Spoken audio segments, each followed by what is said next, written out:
Attention, please.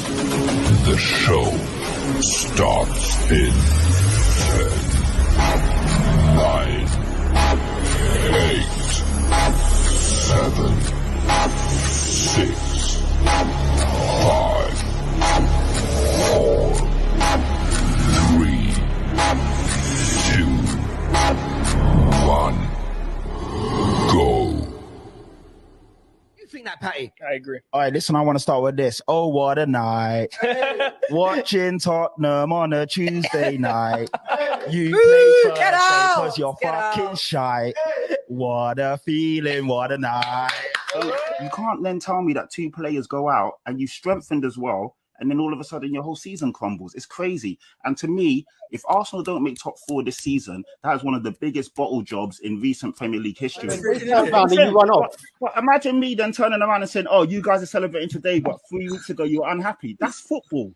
But it doesn't make you a flip-flop fan. Yeah, You're bro, actually like, enjoying I'm not happy, man. I was underwhelmed. I was quite shocked when he was when we were linked to him. I mean, we had some big hitters in there originally, Conte, Poch, you know, so then to be then linked with Nuno and for him to get the nod over all the other guys. Grin, almost as big as he is because he's like 6'5". Very good friend, very good person.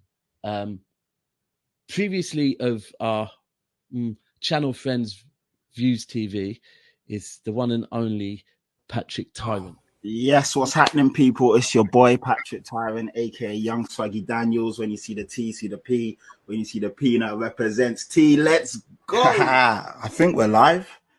Yeah, man. I think we are live. Yes. What's going on? It's a new week. Well, it's the end of the week. It's Friday. It's been mental, busy, hectic. And yeah, I was like, I had to get a stream out this week. So yeah, here we are. Friday, the 1st of December. So pinch punch for the first of the month and all of that good stuff. And welcome to my channel. If you're new for the first time, give it a like, hit that bell notification, subscribe, because I do go live as and when. There's no set time. Life's hectic, life is good. So yeah, follow me, subscribe, and in that way you'll be notified when I am going to go live, and you can obviously join in because this is just a chat between me and you guys, and interact, jump in on the comments as well, and let's just have a sit down and talk about Tottenham and what's going on and where we are and how you feel. So yeah, for the people that don't know me, I haven't seen me before, my name's Patrick Tyrant, aka Chatty Patty. When you see the T, you see the P, and when you see the P, you know it represents T. Let's go, let's go, let's go. So yeah, man, welcome to one and all. Yeah, follow me, as like I said, Patrick Tyrant on Twitter and Instagram, and yeah, help me out, man. We are, you know what's crazy is that I started this podcast properly, or this channel properly, 3 weeks ago. I'm already at 460 odd subscribers, so help your boy. Let's get to 500. If I can do that in the next week or two, that would be amazing. And then obviously after 500, we build to 750, then we build to a K, and we just keep it moving like that. Do you know what I mean? So yeah, like I said, hit that like, hit that follow, share it with your friends as well. If you enjoy it or you think someone else would enjoy it, by all means, share it with them, and let's get the show cracking and popping. Do you know what I mean? So that is what I want to say regarding that. Just like to ask how everyone is as well, how you're doing, how you're feeling. We're going into the weekend. Spurs fans, Man City away.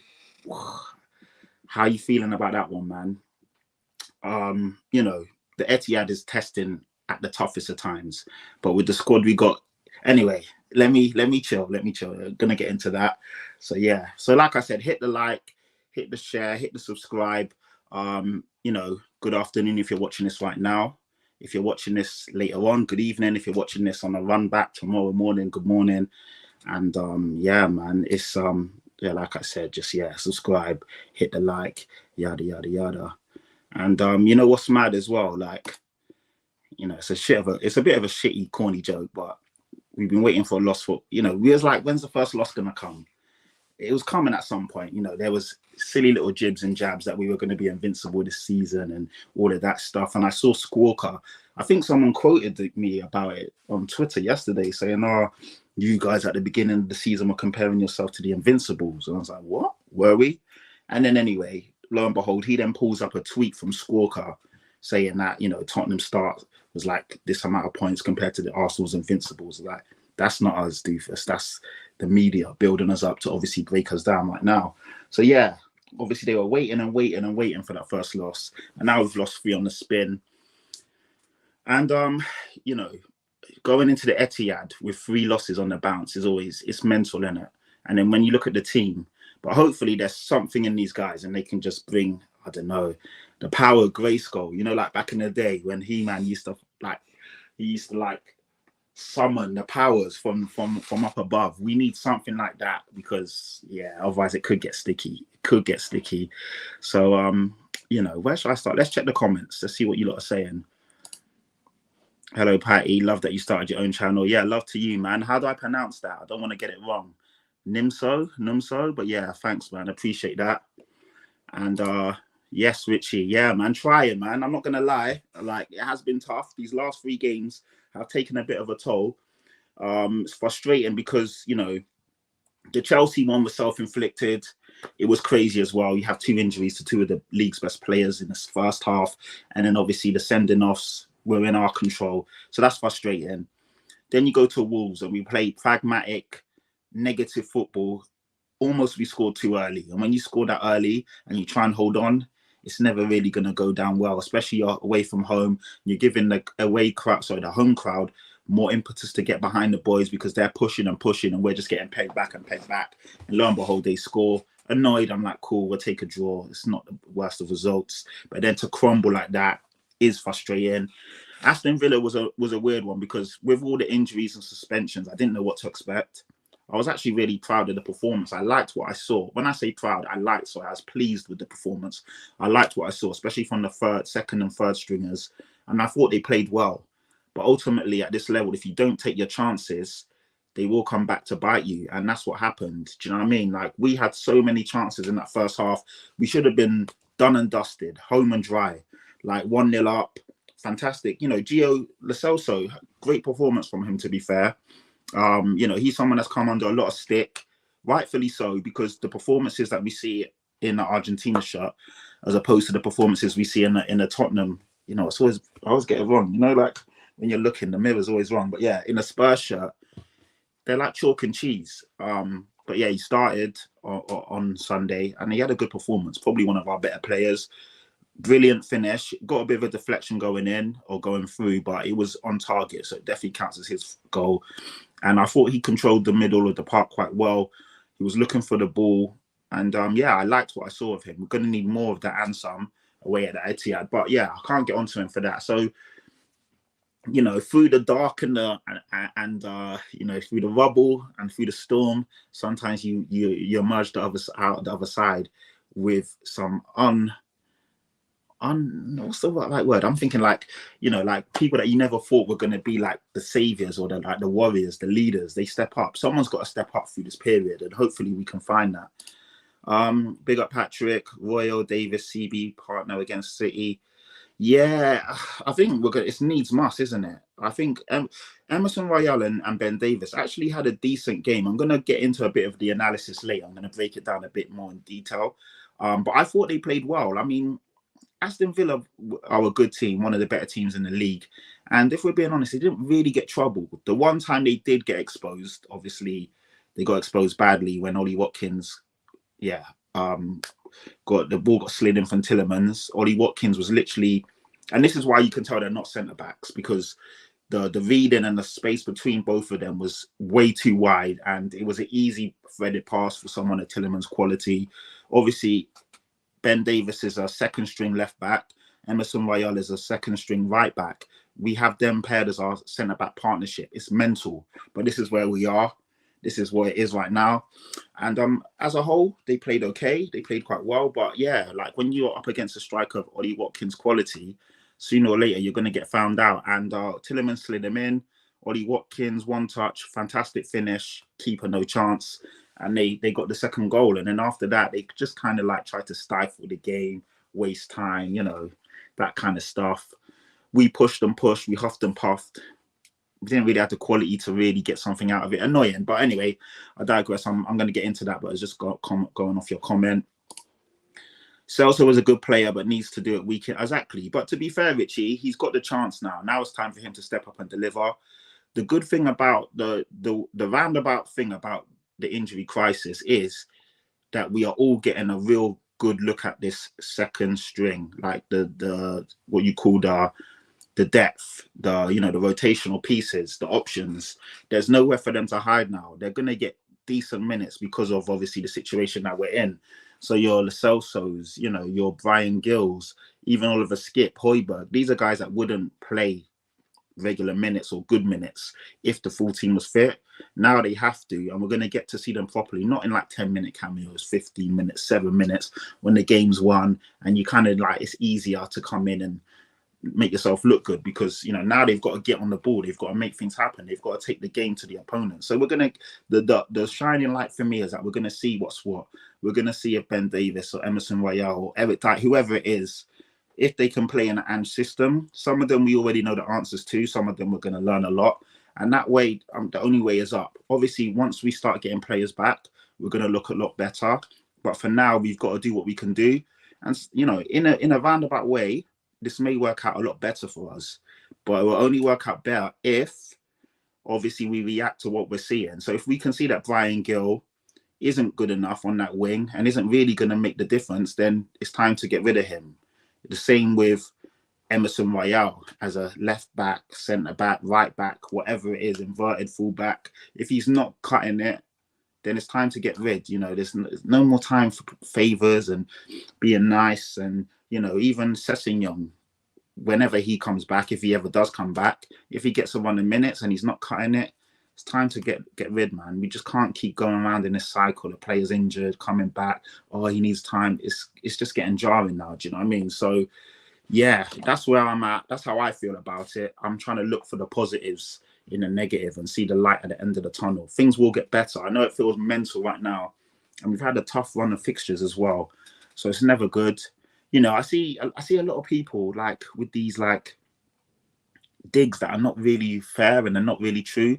So like, oh yeah, we all knew your start was false. The first 10 games, it was you had the easiest running in the league. I'm like, what? In the first 10 fixtures, we had Arsenal away. Arsenal were the best team in the league right now. Yeah, as much as I'm a Tottenham fan, just got to keep it 100. They were the second best team in the league last season. They should have won the league as well. I know we laugh and joke about it, but the reality is they should have won the league last year. Thank God they didn't. But to be fair, they're a good team. We went away to them. Everyone said we was going to get smashed. Remember, Andrew's going to get found out. You lot are going to get battered. And we actually held our own. In my opinion, we should have won that game. So yeah, we had Arsenal away. Man United, people saying, they're this, they're that. At the end of the day, they finished third last year. And they're a weird team. They're not great, but they do pick up points. Like, even if you look at the league now, they're slowly starting to build. They're the most informed team in the league right now. So when people tell you, it's Man United, at the end of the day, they're still a decent team on the day. Obviously, we also had Liverpool, beat them. Yes, the circumstances were a bit dodgy. Nothing to do with us. Anyway, we beat them. So Brentford away, first game of the season. That's a definite potential banana skin. They're a good team. Thomas Frank has them compact. They hit well on the counter. They're a good side. Obviously, we went there, didn't lose. So for people to say we had the easiest running, it's really disingenuous. That's the word I was looking for earlier. Disingenuous. Really disingenuous.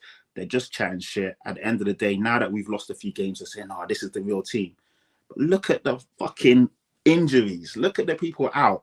And that's going to take me to actually my point of, I just think it's crazy that people, when they look at the team that is basically being presented and they look at the players that are missing and they still talk shit. I just can't believe that these guys are being like, look, here you go. So at the end of the day, right now, let me move that love for the chat, Richie, but I'm going to move it out of the way because so you can see it properly.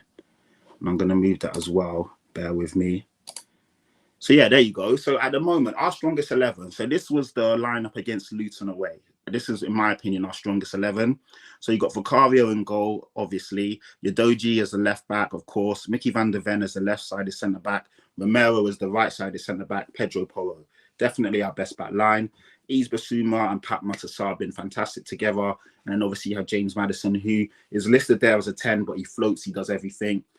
Richarlison, a few sniggered at that when I put this up online, but he is basically our best, or he is the preferred left-sided player in the terms of he's been available for 10 games. He started 7 of them. He's contributed with 3 assists and 1 goal. So he was actually doing quite well in this team. Yes, frustratingly, he should have taken a few more of his chances. He is a player that does grind on you and you're going to love or hate him. But he is, in my opinion, in our strongest 11. Well, it's not my opinion, it's facts. He's played 10 games. He started 7. So he's in our strongest 11.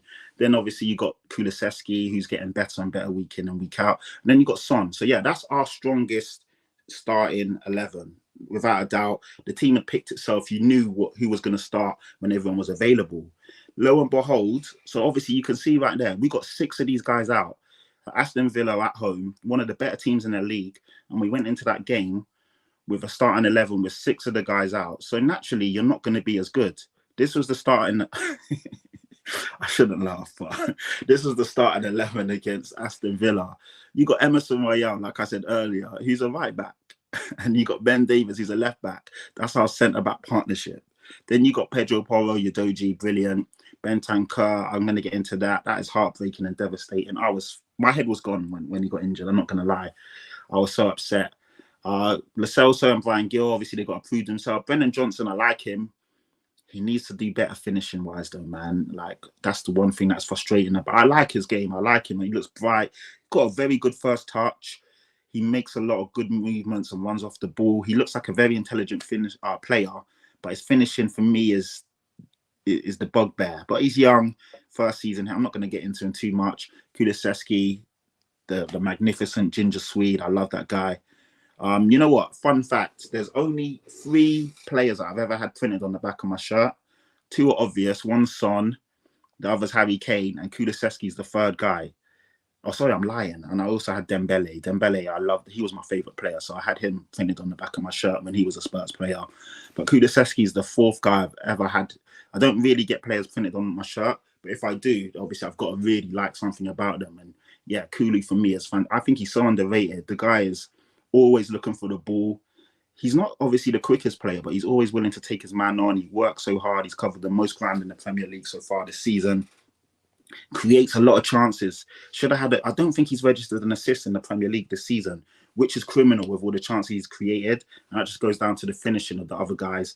And yeah, he's starting to score goals, which is brilliant. Should have scored against Aston Villa. When he cut in and he curled it, and we all jumped up in the stadium. We thought it was in. Then I see the ball bounce back. I'm like, huh? What's going on? And then Son tapped it in. He was offside. But yeah.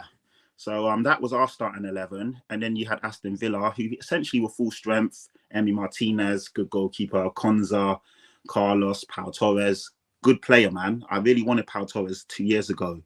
And even last year, I was thinking that we should have went for him as a left-sided centre-back. Obviously, this was before, Mickey van der Ven and whoever we got in now. But yeah, he's a brilliant centre-back. I like him. Luca Digne is decent. Matty Cash, the less I say about that, absolute, the better. Kamara, Louise, McGinn, DRB, Watkins. Good team. Very good team. Solid middle. Good defensive spine. They play a high line like us. Good goalkeeper. Martinez is overrated in my opinion. He's a good goalkeeper. He's not the best in the world like what the Ballon d'Or have given him. Annoys me because he always wastes time, overdoes it with the play acting. But he's a good keeper. Made some good saves as well to keep them in the game. Ollie Watkins speaks for himself. John McGinn, one of the underrated players in the Premier League. Always around, always on the ball, industrious, puts in a shift, good pass with the ball, can finish. And Douglas Luiz as well. I think I said David Luiz earlier, so excuse me. Douglas Luiz, good player. He's on Arsenal's radar. Brilliant cross for the Pau Torres header, the first goal for them.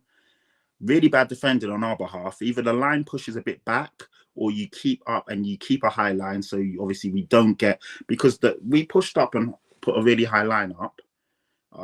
When we was defending on that cross. It was a silly error anyway. We should have never given the free kick away there. And yeah, the line was neither here nor there. So it's so high up, but we weren't in a straight line. So it's easy for Pau Torres to run in behind. And for me, Vicario as well, I'm not getting onto him, but either you come and get that ball or you step back a bit so you've got space to make the dive and make the save, because he was literally in no man's land. Brilliant header, no chance, 1-1. And that is a half that we dominated.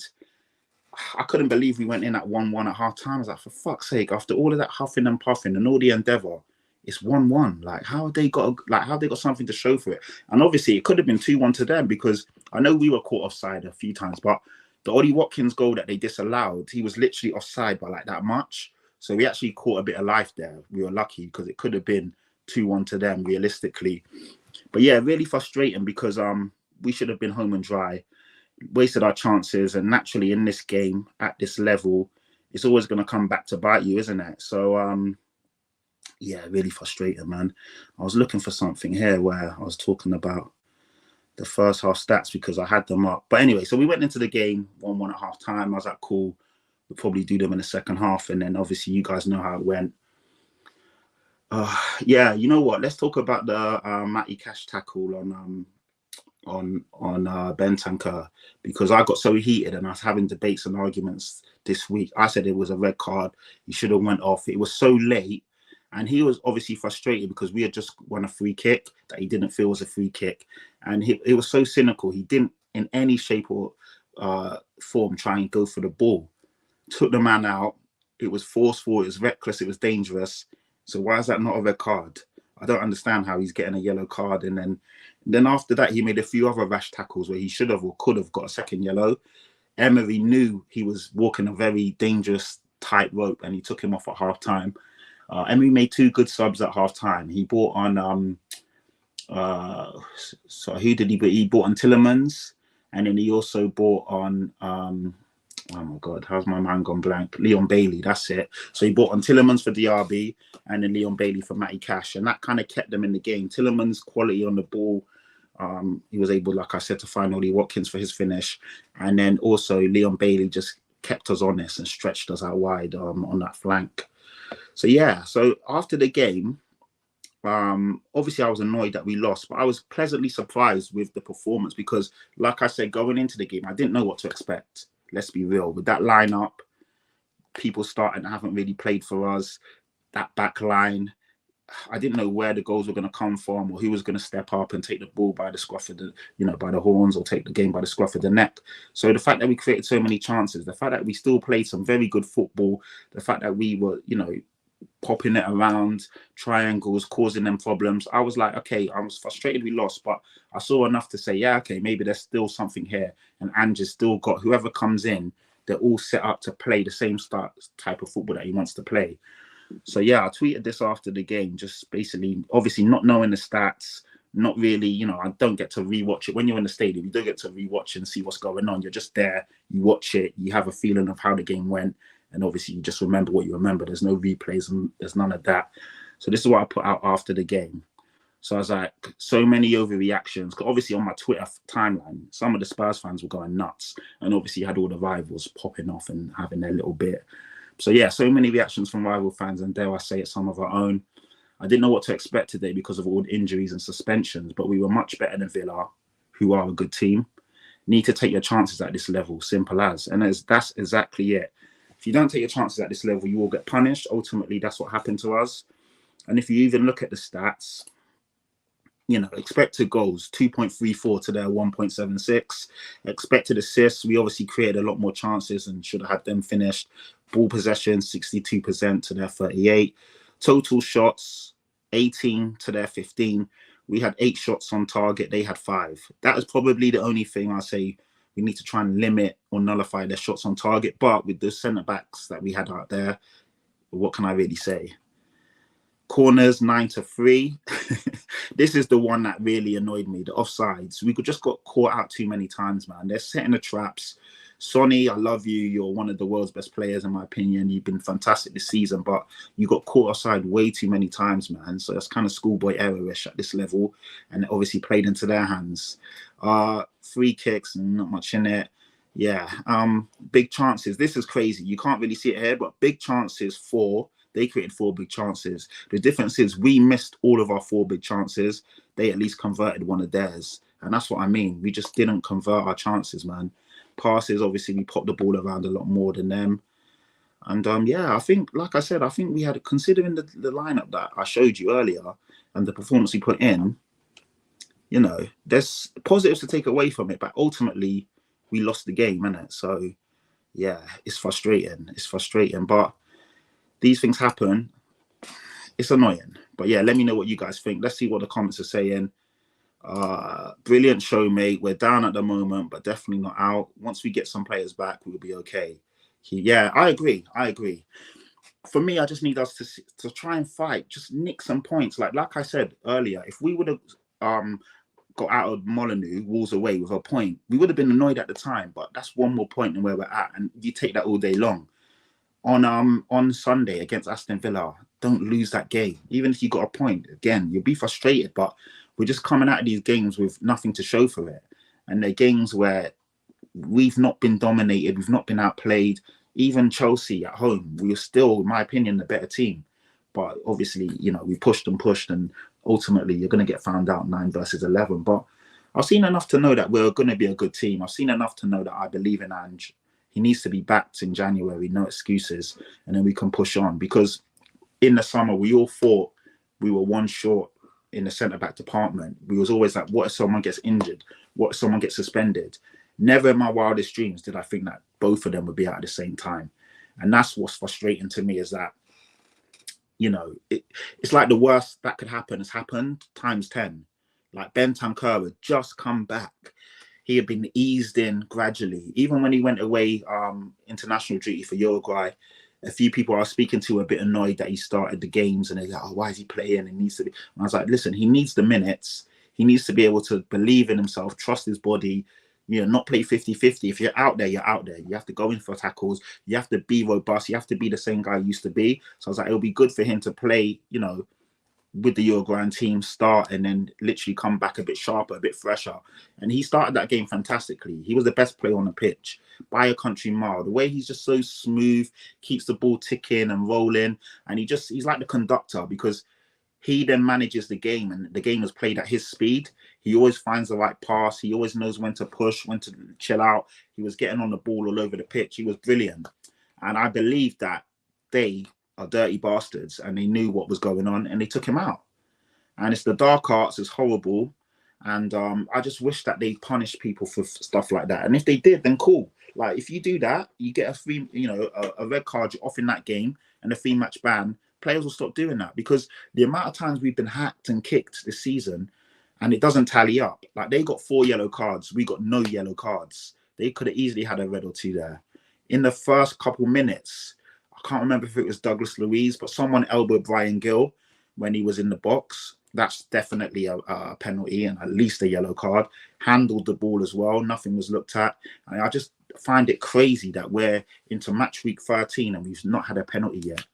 They're literally giving them away. Like Fulham versus, Fulham versus, who was it? Fulham versus Wolves. Yeah, Fulham versus Wolves on Monday. They were literally handing out penalties left, right, and centre. You get a penalty. You get a penalty. You get a penalty. And how are we creating all these chances, literally in the box, doing our bits and bobs, getting fouled, and they don't want to look at it? It's mental. So, yeah, it's really frustrating, man. Really frustrating. Watkins is a player. I've said it since last season. We should get in. Pacey and sniffs at the chances. Yeah, I mean, I don't know. You know what? I'm really torn about the striker situation, because you've got Son, you've got Richarlison, you've got Kulusevski, you've got Brennan Johnson. If you get a striker, then what happens to Son? Do you play him on the left? Is Son suited there at his age and his skill set right now? Or is he better playing down the middle? Because I think Son personally is as good as a striker you'll see in the Premier League if played down the middle and if he's fed. In terms of his running at players, is still good. He's quick, he's sharp, and he's one of the best finishers in not just the league, in world football. So if you get in a striker, then what? But then also I understand you need depth, you need options. So I don't know. I'm a bit torn about that one. I can't make my mind up. Sometimes I'm like, we need a striker. Sometimes I'm like, we just probably need better winger options and obviously another creative player. Johnson, only player there who has a serious option to take a starting place from the missing guys. Yeah, that's true. He frustrated me in the sense of, do you know when Son played him in and the first touch was amazing? He rolled it past 2 players, but the shot at Emi Martinez was so weak. The keeper saves that all day long. And I'm just like, you should have scored, man. 1-on-1 with the keeper. You have to score that. I think he's a really good player, but his finishing, he needs to work on it, man, because it's leaving a lot to be desired and it's letting us down ultimately. Yeah, Charlison hasn't been consistent. And I don't want to get onto him too much because there's so much stuff that's going on around him in his personal life. He seems to always be carrying a knock or an injury. Naturally, he didn't want to have the injury because he didn't want to take time out for the good of the team, but he then needed to because it was affecting his performances, which is ultimately affecting our performances. So when he comes back, hopefully we can see a much better Richarlison, because this time last year when he was at the World Cup, he was brilliant. You know, scored the goal at the World Cup. He looked sharp for Brazil.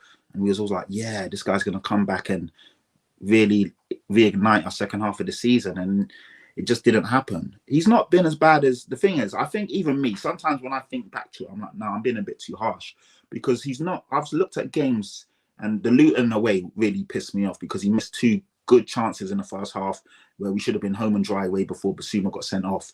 Luckily, we won the game, but yeah, it could have been a lot easier, a lot smoother, a lot easier in the sense of not stressful like it was. But I think back to the performances, and some of them have been really good, but ultimately, all you're going to remember are the missed chances. So I think sometimes we do judge him a bit too harshly, but ultimately, you're bought for 60 million, you're bought in to score goals, and he's not delivering in that department. So I do get it, but I do think sometimes some of our fans do go overboard with him. He has been contributing in terms of goals and assists. 4 in 10 games or whatever it is not that bad. You know, in terms of GA, that's 3 assists, 1 goal. So yeah, it's needed right now, you know, so we'll see. You know, I'm not even going to read that out. Stupid comment. Mad Sports Network, King, yes. Yeah, the last 3 games show where, yeah, exactly that. Lack depth, midfield, yeah, 100%. The fact that the team is still competitive, even dominant at times with these teams is crazy. Yeah, and I thought that as well. I thought that in the last 60, 70 minutes, so in the last 20, 30 minutes of that game, you could see some of the guys just were running on fumes, and that's to be expected. Brian Gill and Lo Celso haven't played a full 90 minutes in the Premier League. Kulusevski runs and runs and runs, Brennan Johnson as well. But when you look at the bench, there's nothing there, so they're just going to have to give their all, and hopefully it will be enough. Yeah. Oh, Gav, is this who, you know what? Oh, that is mad. Gav, love, man. This is one of my good friends. It's crazy because for everyone that doesn't know, I met Gav at a football stream, so a football terrace. We were streaming live in the studio in Angel, like Camden, North London. And yeah, me and him are hit off. He's an Arsenal fan, but he's a proper good guy. And yeah, he's a good guy, man. And the fact that he's even tuning in to show love and support is brilliant. And yeah, man, he's one of my guys. But I didn't know who it was. I just see Mad Sports Network. But obviously he's put Gav Mack in the comments. So yeah, love Gav. Love that, man. Thank you for tuning in. And it's actually brought a smile to my face because I didn't expect you here, which is just goes to show, like, you know, love is love, friends are friends. Yeah, obviously we hate Arsenal, of course, but we're going to have friends, brothers, family members that are on the other side of the fence or divide. It could be Chelsea, West Ham, but it's always love. So yeah, man, that's a little backstory for you guys. Yes, I am good, man. Hope you're good. Need to catch up at some point. Hopefully see you around the ground. You know what? I've kind of like, I always want to keep these short, sharp and sweet.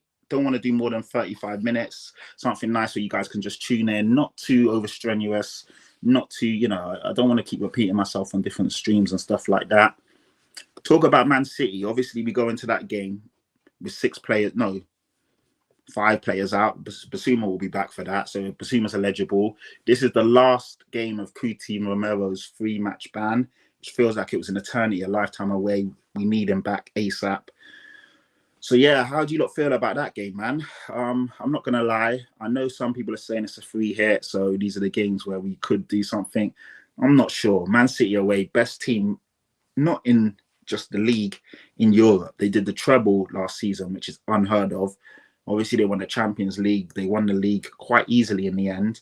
And yeah, they're just a fantastic team, man. And, you know, even at full strength, I would still be a bit edgy. But with the team we've got, I don't expect anything. And maybe that's why people are saying it's a free hit, because we are literally down to the bare bones and no one expects us to get anything out of it. But I just hope and pray. Look, I've got my lucky shirt on. Obviously, everyone that follows Tottenham knows why this is considered the lucky shirt.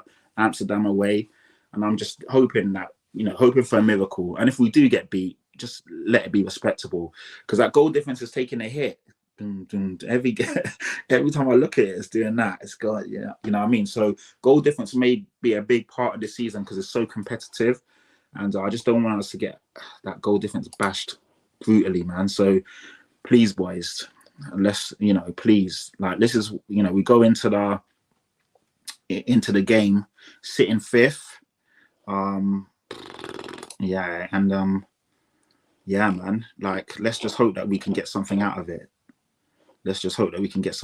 Arsenal first, annoyingly, Man City second, Liverpool third, Aston Villa fourth. So obviously them beating us, they pipped us to fourth. We're fifth, Man United sixth. And this is what I was saying earlier. When people are like, oh, in the 10 games you played Man United, even though Man United haven't been good, admittedly, they've not been good at all. They're still a good team. Like, yeah, they were crap in the Champions League on Wednesday, was it? Fluffed a 2-goal lead twice, but they're still a good team. And they'll still be there or thereabouts because they've got good players that can, at moments, produce something. So anyway, yeah, I'm kind of digressing, but the point is we're still in the mix at the moment. We just need to hang on in there.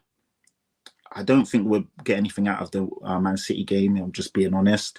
But then after that, that's where we need to start picking up points. West Ham, Newcastle, those are 2 games I expect us to be competitive in and get something out of those games. And then we push on from there. We've been through the mud, we've been through the storm. And we just go from there, man. Do you know what I mean? But I'm gonna leave you guys with a bit of fun, yeah. Oh, actually, as well, this is something that's quite interesting because been going back and forth with a few people on Twitter about this. They always call us bottlers and they always call us Spursy and they always say all these stupid things about us. And if you actually look at the definition of bottle, even if you use some common sense, bottle means to throw something away from an advantageous position. So i.e. you throw a game away, you're 1-0 up, 2-0 up, 3-0 up, and you end up throwing it away. Or you've got a significant points gap in said league or group and you end up bottling it, as in throwing it away. When they call us bottlers when we're going into finals against teams like Chelsea, Man City, teams that are better than us and we're not expected to beat them, yeah, of course, on your day, anyone can beat anyone, but you're not in an advantageous position because you're not the better team. So again, I don't really get that one, how that sticks. But then, anyway, going back to what I said about Man United, after they did what they did against FC Copenhagen, I saw this tweet floating about. So I was like, obviously, if this was Spurs, we never hear the end of it. The simple truth and uncomfortable reality is most teams bottle it at some point. United this season in the Champions League, in a sense of they were up 1 goal against Galatasaray, then a 2-goal lead, and they've thrown multiple games away where they were in an advantageous position. Like I said, Arsenal in the Premier League last season, we all know they should have won it. They were comfortably ahead of all the other teams and they just didn't see it through at the end. And even in the 21-22 season, Arsenal were 5 points clear of us with 3 games to go, something mental like that. And we ended up pipping them to 4th. So yeah, that's what you call bottling. But when it's other teams, they don't, the tag isn't there and they don't laugh and joke about it. But when it's ours, they keep doing it. A few sensible responses on my Twitter post. Oh, that's because you haven't won a trophy in 15 years. Maybe if you would have won something, then maybe it will stop. I get that. But then I'm like, also, all these other teams are fucking up year in and year out and they just don't get the same heat. So I just thought, yeah, let me just put that out there and see what you guys think. But anyway, let's end it on a bit of fun. You guys hopefully will go into the weekend with some good vibes and some good banter, and let's just hope we can get something on Sunday. And here's our guy Emerson Royale with his latest music video. Pode salvar uma depressão, aperto de mão, conselho de coração. Yeah, quem bate esquece, quem apanha não, quem apanha não, quem apanha não. A discriminação é social, intelectual ou racial, não racional. Preto e branco não difere, quem difere é quem pratica o mal. E o século é 21 e tem sempre mais um que vai influenciar mais um, que vira 2, que tem mais 2. Com a maldade negativa vai influenciando. So yeah, there you go. That's our guy Emerson Royale putting in the vibes and the tunes. Hope you enjoyed that as much as I did. So yeah, man, thank you for tuning in. It's all love. Yeah, let's like I said, share the video, like it. Subscribe if you haven't subscribed already. My name's Patrick Tyrant. This is Chatty Patty. I've been your guy. This is my show. Yeah, that's it, man. That's all I've got to say. So come on, you Spurs. If you're watching and you're a fan of a rival team, I hope you lose, but I wish you no injuries or no ill will. But other than that, I hope you lose and drop points. And yeah, I will catch you guys soon. One love. Take care. See you later.